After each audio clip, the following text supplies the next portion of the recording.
مطالعے کے کچھ چند فوائد ہیں جن کو میں ذکر کیے دیتا ہوں۔ نمبر 1، مطالعے سے متعدد و متنوع افکار سے واقفیت حاصل ہوتی ہے۔ نمبر 2، ایک ہی مضمون کو کئی اسالیب میں اظہار کا ملکہ پیدا ہوتا ہے۔ نمبر 3، آدمی کی فکر اور سوچ کا دائرہ وسیع ہوتا ہے، دماغی صلاحیتیں جلا پاتی ہیں۔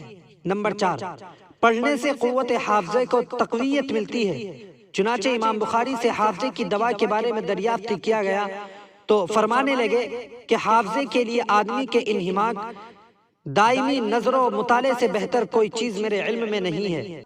نمبر 5، اپنی کمزوریوں اور جہالت کا ادراک ہوتا ہے اور حصول علم کی جستجو میں مزید اضافہ ہوتا ہے۔ نمبر 6، صحیح اور غلط کی پہچان اور تنقید کی صلاحیت پیدا ہوتی ہے۔ نمبر 7، وقت فضولیات میں ضائع ہونے سے محفوظ رہتا ہے۔ نمبر 8، مختلف لوگوں کے اسالیب تحریر سامنے آتے ہیں جس سے لکھنے کا صحیح ڈھنگ آ جاتا ہے۔ نمبر 9، کتابوں کے مطالعے سے فن تخلیق کی صلاحیت پیدا ہوتی ہے۔ نمبر 10، آدمی کی ہمت اور حوصلے میں اضافہ ہوتا ہے، کچھ کر دکھانے کا جذبہ اس میں جوش مارنے لگتا ہے کہ جب دنیا یہ کارنامے انجام دے سکتی ہے تو میں بھی کر سکتا ہوں۔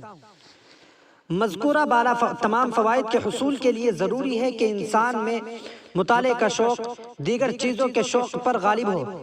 کتابوں کی حیثیت اس کے نزدیک تمام سامان آرائش و آسائش سے بڑھ کر ہو۔ کوئی دن بن مطالعے کے نہ گزرے، اور یہی علم، ذوق اور دانشورانہ مزاج کے نشو و نما پانے کی پہلی سیڑھی ہے۔ کیونکہ بقول پروفیسر محسن عثمانی قاسمی ندوی کے کہ انسان کا دانشورانہ مزاج کبھی کسی ماحول میں کتاب پڑھ لینے سے نہیں بنتا۔ علمی ذوق کا مطلب یہ ہے کہ ہر حالت میں، صحت اور بیماری میں، حالت اقامت میں اور حالت مسافرت میں کتابوں کا سفر جاری رہے۔